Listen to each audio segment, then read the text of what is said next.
Hi guys, welcome back to Freeze Drying Mama. What's up? My daughter just made me do that. She gives me an eye tick, but I need her, so she's not allowed to leave. Okay, so today I've had so many people ask me about black bean cake. This is the flourless version of black bean cake, and I'm only going to be using items that are in my food storage. But I am going to use my oven because I'm totally cheating. But I have made this using, in fact, let me grab it. I'll show you. Don't get my butt in the video. Okay. All right, hopefully my butt wasn't in the video. Okay, so normally if I'm gonna do this like in a prepper way, I would use a metal casserole dish. And I've got plenty of these. You probably have these. If not, you can find them at a thrift store. They're old school. I don't know that they make these very much now, but they're metal. And so what I would do is I would make this like I would in this casserole dish, and I would put it into a Dutch oven, and I would put the lid on it. So this is baked inside the Dutch oven, okay? But what I'm gonna do right now is I'm just gonna do it in my casserole dish, and I'm gonna put it in the oven so I can actually make it, because I'm not gonna start a fire for this. We're starting to head into fire season. Okay, so this is, I've been putting things into little plastic baggies because I knew that I was gonna do a video, like a whole video day of blocking time. So these are black beans, and you can come up, I freeze dried these. Check out my bean video if you haven't seen it. And I'm just gonna crush the pieces because what you would do for a black bean cake is you would put black beans into a blender or into a food processor. And as you can see, I'm turning these into powder better than my food processor actually, because straight up out of the freeze dryer, they're already powdery. They're just perfect. The only thing you gotta really be careful of is the skins, but when we add the eggs, it'll absorb it really well. Me personally, I like a 1-to-1 ratio of black beans with eggs, but we're gonna do a 1-to-3 because some people don't like the egginess, okay? So here we go. We're gonna dump this in. Okay, so what I'm gonna do is I said a 1-to-3. So that means for every tablespoon of black bean stuff, I'm gonna do a 1-to-2. 1 tablespoon of egg for every 2 tablespoons of black bean. That'll be my binder. There we go. It's already one of those days. Okay, so I've got this. I'm gonna put this into my little one. Don't be shy either. Like, this is a cake. This is cake. So if I was gonna do 2 tablespoons, I would put 1 tablespoon of egg in. But I'm gonna double this up because I like cake. And FYI, this is not keto. However, my mom is on Weight Watchers, and she's on, I think she said the blue plan. She could have said the green plan. But beans are free on a couple of them, and eggs are free. So we're gonna see if we can make this a 0-point family-friendly thing. It will also be perfect for diabetics because we're not gonna cook sugar in it. Okay, I don't like using sugar. We're gonna actually make it with some other things. So I think that was 3. Oh, great, I already lost count. Okay, I'll probably fix it if I messed up. 4. I'm gonna go. Okay, I can do the math on that. 5 and pretty much 5.5. So we'll say 5. Okay, that'll be a good. It's like the flour anyway. So I'm just gonna go through one more time, and I'm just gonna crunch up anything that looks like it might be kind of weird in a cake. Doo-doo-doo. Just use a fork. My daughter can come in and see what I'm doing here. Just make sure that see how it's just kind of pops. That's awesome. And don't worry about it being perfect. Trust me, your blender would not get it perfect if you were doing it from a can. My daughter's getting sick of holding the camera for me, but she's doing so good. All right, so then what we're gonna do, so I put 5, almost 6 in there, and I said I was gonna do 1-to-2. I fixed it. So I'm gonna do 3 tablespoons of egg. And this is freeze-dried egg powder, raw eggs. 1, 2, and remember, I'm not a very good measurer. This is why I hated chemistry in my degree. I can do the chemistry, but I hated the lab work. Because it's like, oh, you can only have 1 micrometer. Sweetheart, I don't know what a micrometer is. Give it to me in tablespoons. Even that, I don't do it right. Okay, and again, I've got my jar of raw eggs there. Okay, so we're gonna come back in here. I put this in. What you wanna do for the fluffiest cake, if you're using freeze-dried items, is you want to get this mixed really well before you add the water to reconstitute this. And then we're gonna add some more stuff to it. All right, So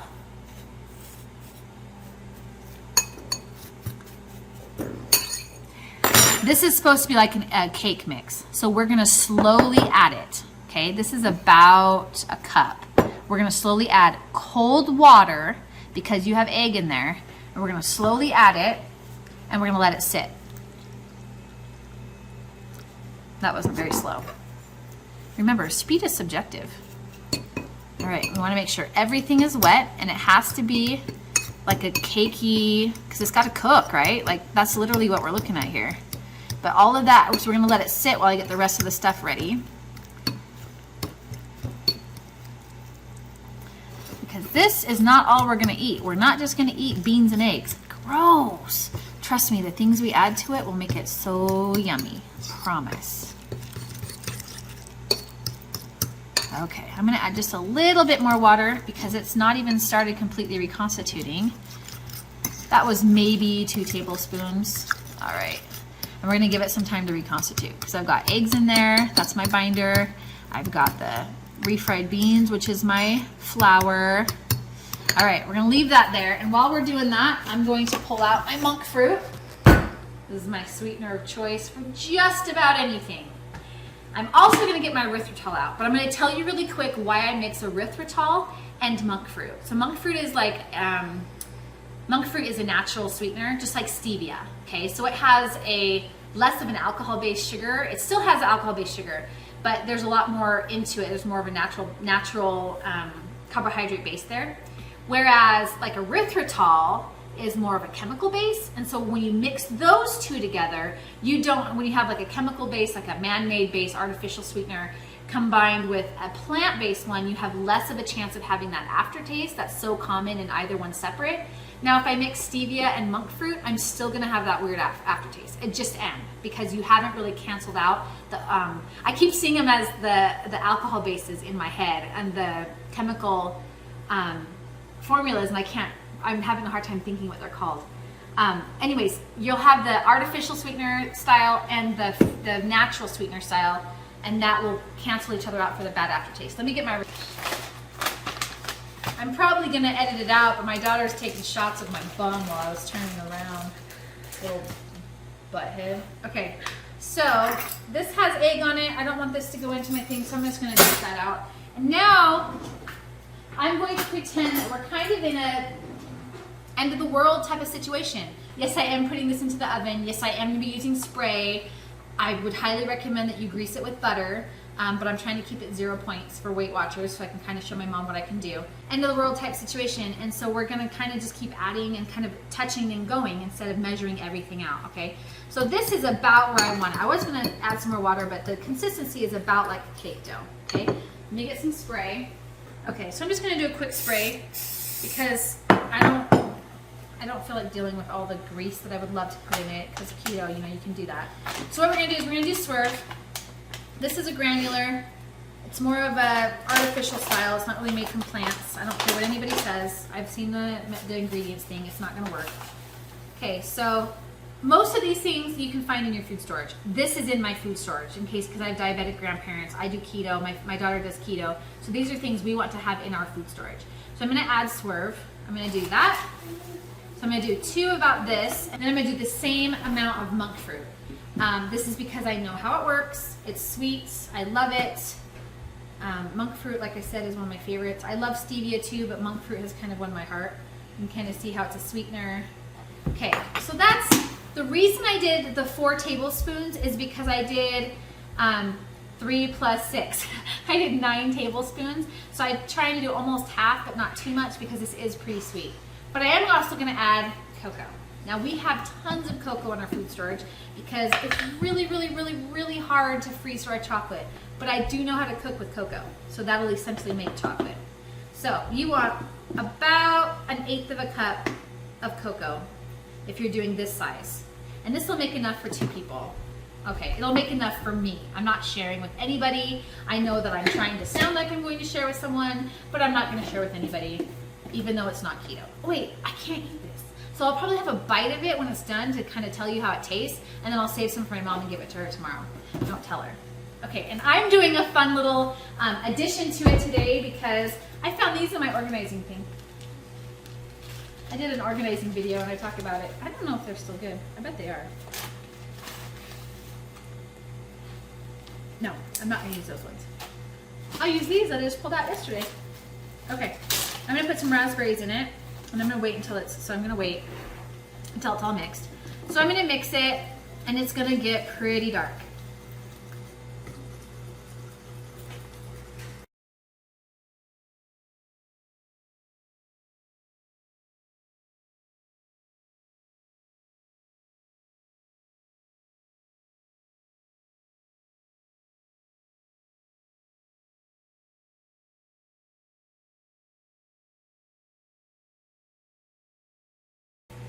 Okay, so now I'm gonna put that into my sprayed dish. I spilled some cocoa in there. Oh, I've got cocoa all over. Apparently, be careful, this cocoa needs to come with a warning. Okay, so I'm just gonna spoon that into, or scoop it in, or dump it in, or whatever you wanna call it. It's nice, it's rich now. It looks like chocolate cake normally looks. I'm gonna try the batter here in about 2 seconds. And those sugar alcohols, a lot of people are like, oh, I don't like it, you know, I don't like the way it tastes after this, or I don't like the way it tastes if I put it in my tea or whatever. This stuff is actually designed to be cooked with, not to be treated like a spoonful of sugar. The way that it's designed in that granular style is to be cooked, to be dissolved into something. So yeah, you could dissolve it in your tea, but it's just not really gonna pair up nicely. Here I'm cleaning off the spoon. I'm gonna smooth it out. I'm gonna have my daughter come up so she can see when I add the couple things. Okay, I'm gonna add a couple of raspberries to the top. These are freeze dried, so hopefully they'll sink in. Okay, and then I'm also going to add, I've got these, they are Weight Watchers approved, and they're also keto approved, baking chocolate, they're stevia sweetened. They're like $8 a bag, so I'm like, you can have this much for a whole batch of chocolate chip cookies. Because they're so expensive, but they're worth it, which is kind of weird. There we go. Okay, so this sucker is gonna go into my preheated oven on 350, and I'm just gonna have to check it. And this does exactly what a flour cake would do. You poke the knife in and you pull it out. If it's clean, it's ready. If it comes out with like little edges and stuff, it's not ready. So I'm gonna put this in the oven. Okay, and hopefully I'm still hungry when it comes out. It takes about 40 minutes. So we'll see you in a minute, or 40. Me, Wyatt, Deegan, and Malcolm went out by the road, and Wyatt went on the road, and he said, "Fine." And I got off my bike, and I'm like this to the truck, and he went, and I was like, "Whoa!" Awesome. Okay, here we go. Okay, guys, we're back 45 minutes later, and we have our black bean flourless cake. The raspberries look like I dipped them in cocoa powder, or like I burned them. They're burnt. They were freeze dried. There was no water for them to hold off of, so maybe don't put freeze dried raspberries on them unless you mix them in or reconstitute them beforehand, because that just looks nasty. But we're gonna try it. Okay, so come up here. I'm gonna kind of pull it apart in front of you, so you can see where my chocolate chips melted. Yay! You can see how it pulls aside from the sides really well. You see that? I didn't use a lot of spray. You can see how if you push it in here, ooh, it's gonna be like a lava cake. Oh my gosh, I'm so excited. Okay, all right, hold on, let me get a spoon, because if it's gonna be like a lava cake, I'm good with that. The reason I pulled it out so early is because the raspberries were looking kind of bad. I would probably have left it in there a little bit longer, but let's go ahead and touch the edges up. This was about 40 minutes. It was like more like 38 minutes. I thought, oh, it's good. Because I did stick a knife in, you can see over here. I stuck a knife in and it came out kind of like a brownie, which I am fine with brownies. Okay, I'm gonna try this. Now, this is the first time I've made it like this, with the monk fruit, putting the stupid raspberries on, or I wouldn't have done it. Stupid. That was dumb. In fact, I'd probably add them now. That might be a good idea now, but here we go.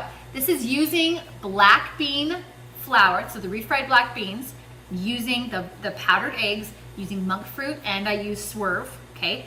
And then what I was gonna say earlier was, in your food storage, you don't usually use vanilla or keep vanilla. So, and if you do keep it, you aren't keeping it for like something like this, right? Usually we're keeping it for, I don't know, maybe you are keeping it for something like this. I keep it for other things. And so I didn't want to put that in here. It's literally cocoa, the sweetener, the black beans and the eggs, and some of the chocolate chips.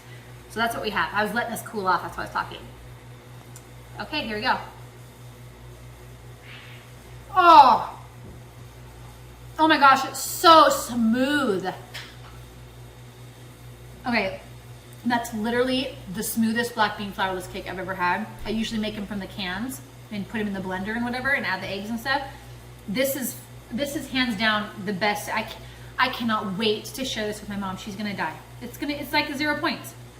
I have to find out if the cocoa is 0 points, but yeah, this is really, really good. If I'm gonna turn this around so my daughter can turn, and so you can see the texture up here. Here, sis. You can see that it's like a brownie texture, and again, you'll come into that like lava-y cake, but it's even still getting firm. Grab some of that chocolate stuff in there. Grab a raspberry, but yeah, this is phenomenal. If you want it a little bit cakier, like more like a cake, just bake it a little bit longer, or you can add more egg to it, like we talked about. There is no egg flavor in this. That's amazing. Okay, I highly recommend doing this. If you just want to do a regular black bean cake, I've got a link to the recipe below, so that you can try it out yourself. You don't have to do it keto. You don't have to do it the Weight Watchers way, which is not the Weight Watchers way. I just made this up. You don't have to do it the lowered, diabetic insulin, whatever. If you're just like, I don't want flour in my stuff, I'm gluten-free, you can make this, and I'll put the main recipe that I use in the comments or in the description below. But this was phenomenal. Use your own ratios. Do what's gonna work for you. Again, like I said, I mess with stuff all the time. I will never make something the same way. The only two things that I make that are exact same way every time is my pizza dough and my spaghetti sauce. That's it, because why mess with perfection? I believe everything else has room for improvement, so I usually am messing with things. If I was gonna make this one again, I'd leave off the raspberries, and I would probably put a little bit more cocoa in it, because I really like a rich chocolate flavor.